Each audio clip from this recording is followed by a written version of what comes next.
Voilà, on vous a écouté, vous avez prêché, vous avez tellement bien prêché.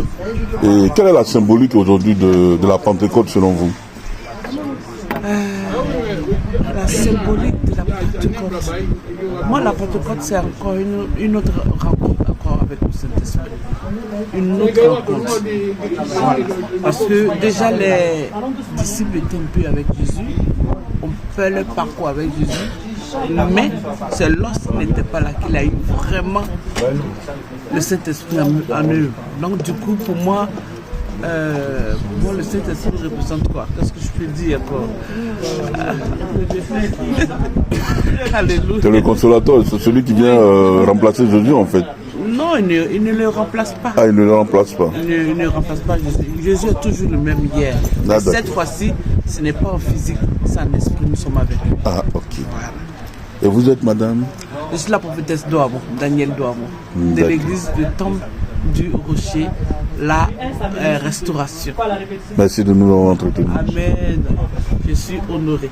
Soyez bénis. Merci. Homme de Dieu, bonjour. Bonjour. Vous allez vous présenter. Voilà, je suis l'évangéliste Brice Soumzo de l'église Manaïm à Paris. Est-ce qu'on peut avoir un résumé du message que vous avez lancé aujourd'hui? Le résumé du message que Jésus-Christ est le même hier, aujourd'hui, là et éternellement. Donc, tel qu'il était hier, il est aujourd'hui et il le sera pour toujours. Pour vous, que représente la Pentecôte? La Pentecôte, c'est un moment important que le Seigneur nous a rassurés de ne pas se paniquer quand il s'agit de sa mort.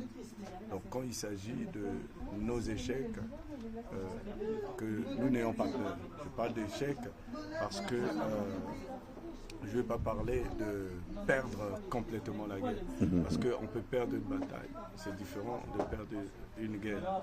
Donc tout ce qui peut arriver dans la vie d'un enfant de Dieu, ça peut être un échec, mais le Seigneur nous dit de ne pas paniquer. Il enverra un consolateur. Le consolateur peut agir dans plusieurs formes. Et en agissant dans plusieurs formes, c'est la fin qui compte. On met la fin d'une chose que son commencement. Tout à fait. Et la fin, c'est toujours avec une grande joie. Merci beaucoup de m'avoir entretenu. Amen. Soyez bénis. Et on a été bénis.